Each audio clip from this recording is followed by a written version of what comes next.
Arbovirus hybrid rock ঘরানার গান দিয়ে ব্যান্ডটি 15 বছর মাতিয়ে রেখেছেন শ্রোতাদের।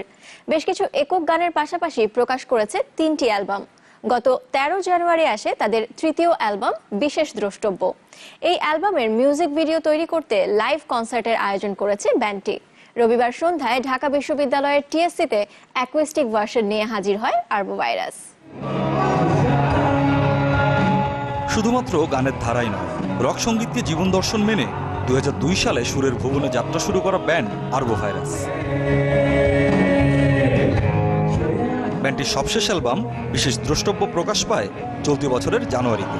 অ্যালবামে থাকা 9টি গানে উঠে এসেছে অল্টারনেটিভ রক ও মেটালের উন্মাতাল ঝঙ্কার।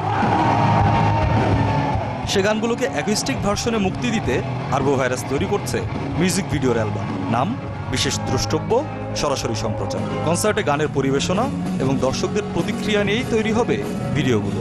একটা স্টুডিও থেকে পুরো অ্যালবামটা অ্যাকুস্টিকে লাইভ বাজিয়েছিলাম।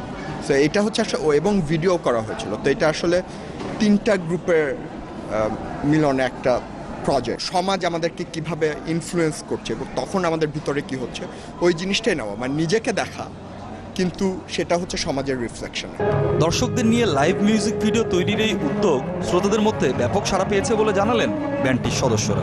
পরিমাণ রক এবং এই পরিমাণ কমপ্লিকেটেড কিংবা একটু অ্যান্টাই মেইনস্ট্রিম মিউজিক করেও আমরা মেইনস্ট্রিমে যে জায়গা করে নিতে পারতেছি, এটা আসলে একটা বেশ আশানুরূপ একটা ব্যাপার। আসলে নানা চড়াই উতরাই পেরিয়ে রক গানকে ভালোবেসে আরবোভাইরাস পার করেছে 15টি বছর। অতীতের মতো সামনের দিনগুলোতেও শ্রোতাদের নতুন কিছু দেওয়ার প্রত্যাশা ব্যান্ডটির সদস্যদের।